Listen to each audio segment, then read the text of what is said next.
नमस्कार दोस्तों, कैसे हैं आप सब? आप सब बहुत अच्छे होंगे। इसी उम्मीद के साथ शुरुआत करता हूँ आज की वीडियो। तो आज का हमारा जो टॉपिक रहेगा बौद्ध धर्म। तो बौद्ध धर्म के जो संस्थापक हैं, जो प्रवर्तक हैं, वो गौतम बुद्ध जी हैं। और गौतम बुद्ध का जन्म लुम्बिनी में 563 ईस्वी पूर्व हुआ था। इनके पिता इनके पिता सिद्धार्थ, जिनका नाम सिद्धार्थ था, जो कि शाक्य कुल के थे। और इनकी जो माता, जिनका नाम था महामाया। देखिए, महामाया के ही पुत्र थे गौतम बुद्ध, जिनको सिद्धार्थ कहे हैं। और जन्म के सातवें दिन ही जन्म के सातवें दिन ही महामाया की मृत्यु हो गई। और इनकी मौसी, जिनका नाम था प्रजापति गौतम, वो भी इनकी जो मौसी थी, क्योंकि इनके पिता ने दो शादियाँ की थी। तो पहली वाली जो थी महामाया थी, और दूसरी वाली मौसी इनकी थी प्रजापति गौतम। ठीक है। और प्रजापति गौतम को ही बाद में इन्होंने, जब महिलाओं को अपने संघ में शामिल किया, तो सबसे पहले प्रजापति गौतम ही थी। आइए देखते हैं। माता इनका नाम था कोली वंश की कन्या थी, और उनके पिता जो थे शाक्यगण थे। ठीक है। शाक्यगण को पुराणों में कहीं कहीं पर जो इक्ष्वाक वंश के नाम से भी जानते हैं। और भगवान विष्णु के जो 10 अवतार हुए हैं, उनमें से 9वां अवतार महात्मा गौतम बुद्ध का भी माना जाता है। ठीक। इनकी पत्नी यशोधरा थी, और इनका 16 वर्ष की आयु में इनका विवाह हो गया था। और यशोधरा के अन्य नाम गोपा, बिंबा, भरकक्षणा जाने जाते हैं। तो एक किताब एडविन रॉड की है, जिसका नाम है लाइट ऑफ एशिया। तो लाइट ऑफ एशिया में एशिया का जो ज्योतिर्पुंज है, उन्होंने महात्मा गौतम बुद्ध को ही बताया है। बहुत ही वेल नोन पुस्तक रही है। और जन्म के समय, इनका जब जन्म हुआ, तो उसके समय जो है, उन्होंने, यानी इनके पिता ने करीब 6 दृश्य देखे। तो 6 दृश्यों में से नंबर 1 का दृश्य था। तो 6 दृश्य देखे, तो उन दृश्यों को, उनमें सबसे पहले देखा उन्होंने बहुत विशालकाय एक ब्रॉड फ्लैग, यानी विशालकाय झंडा देखा। उसके बाद उन्होंने एक घूमता हुआ चक्र देखा। फिर 10 बड़े विशालकाय हाथी देखे। ठीक है। ऐसे ऐसे करके करीब 6 दृश्य देखे। एक बहुत ऊंची मीनार देखी। तो जो 6 रीजन उन्होंने देखे, तो अपने इलाके के, अपने क्षेत्र के जो प्रोडक्टर्स थे, जो भविष्यवक्ता थे, उनको बुलाया।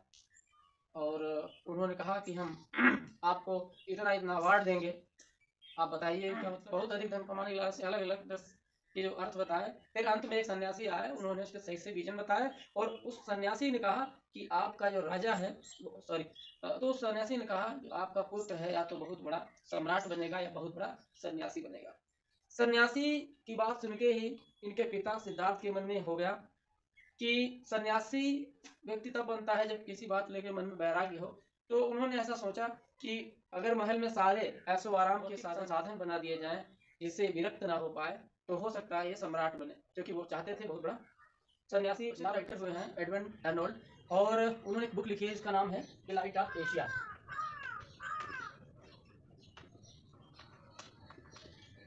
ये light of Asia Edwin Arnold ji ने लिखी है, और उसको हिंदी में कहते हैं एशिया का ज्योतिर्पुंज। तो एशिया का जो ज्योतिर्पुंज है, वो उन्होंने गौतम बुद्ध को बताया है।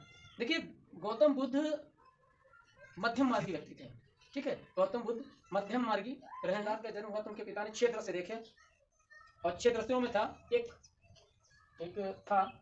विशाल का झंडा,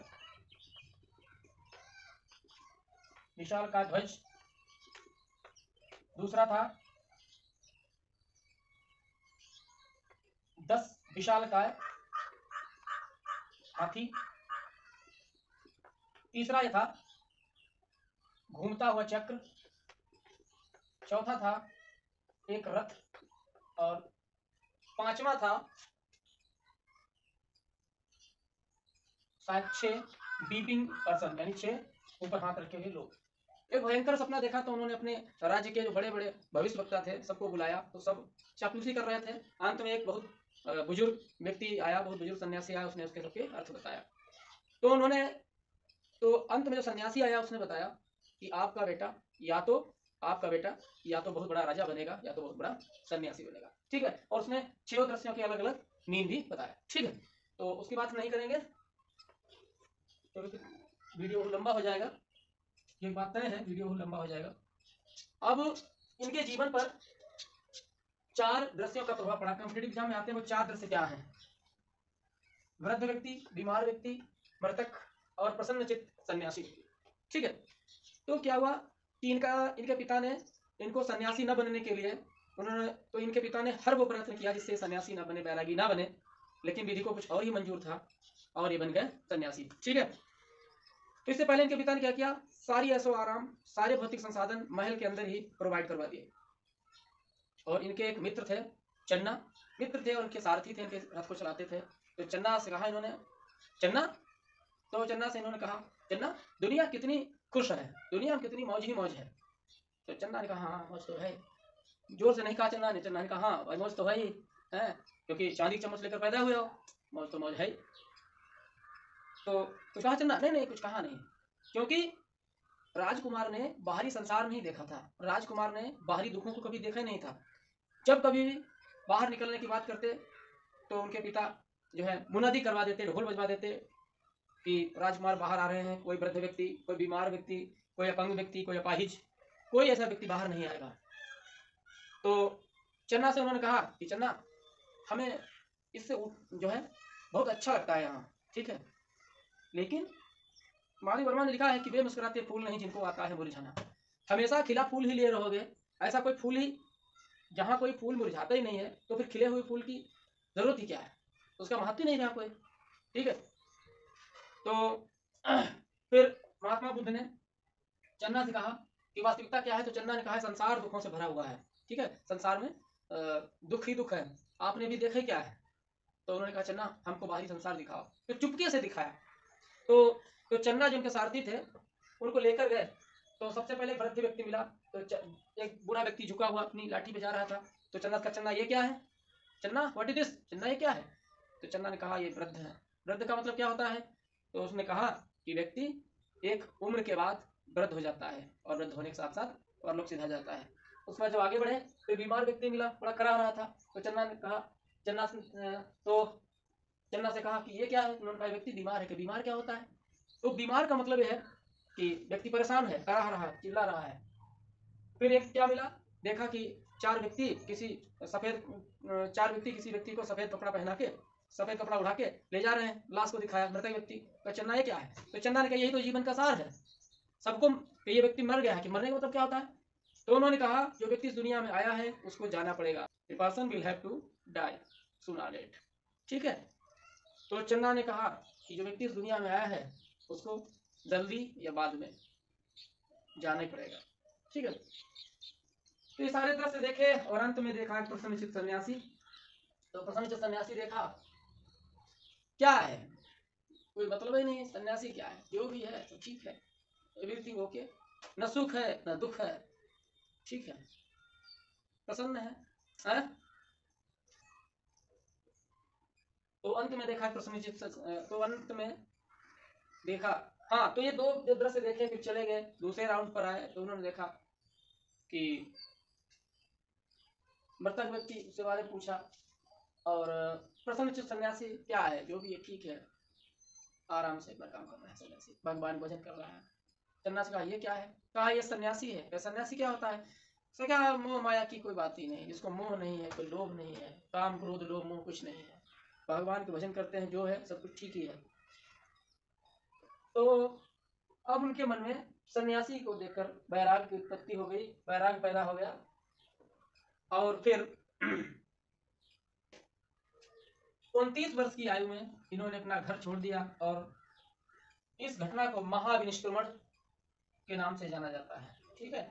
आगे हम आपको अगले वीडियो में आपको बताएंगे कि त्रिहत्व क्या है, 4 आर सत्य क्या है, ठीक है। और फिर इनके जीवन से, तो फिर इनके जीवन से जो रिलेटेड घटनाएं हैं उनके क्या चिन्ह हैं, ये सारी जो एग्जाम्स में आते हैं वो सब हम आपको बताएंगे। तो 29 वर्ष की आयु में महात्मा बुद्ध ने क्या किया, रात के 12 बजे गृह त्याग कर दिया। छोटा बेटा राहुल उसको एक बार देखा, अपनी पत्नी यशोधरा को देखा, और वहां से चले।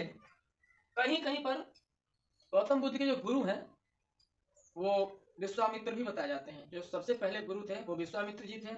उसके बाद इनके जो गुरु थे, जो सांख्य दर्शन के बहुत बड़े ज्ञाता थे, जिनका नाम था आलार कालाम। और उसके बाद रामपुत्र, ठीक है, रुद्रक रामपुत्र एक भिक्षुक थे, सन्यासी थे, मोक्ष थे, ये इनके गुरु बने। उसके बाद बोध गया, जिसको पहले पूर्व बेला के नाम से जानते थे, वैशाख पूर्णिमा की रात्रि को पीपल के वृक्ष के नीचे, जिसको बोधि वृक्ष कहा जाता है, 35 वर्ष की अवस्था में इनको ज्ञान की प्राप्ति हो गई। अब ये निरंजना नदी के पास, निरंजना नदी को आजकल फल्गु नदी कहते हैं। उसके बाद जब इनको ज्ञान की प्राप्ति हो गई तो ये बुद्ध कहलाए, और बुद्ध के बचपन के नाम, तो बुद्ध के बचपन का नाम सिद्धार्थ था, और इनके अन्य नाम तथागत, तथागत मतलब सत्य, सत्य के लिए, शाक्य मुनि, क्योंकि शाक्यपुर में पैदा हुए थे तो शाक्य मुनि। ऐसा कहा जाता है श्री राम के वंशज थे और उनका विवाह नहीं हुआ था, उसका विवाह हुआ, और उसके करीब आगे 50 पीढ़ियों के बाद गौतम बुद्ध के पिता सिद्धार्थ का जन्म हुआ, और सिद्धार्थ के बाद उनके बेटे गौतम बुद्ध, जिसको दुनिया महात्मा गौतम बुद्ध के नाम से जानती है। ठीक है, उनको शाक्य मुनि भी कहा गया। उसके बाद इन्होंने पहला जो और फिर ये सन्यासी बन गए।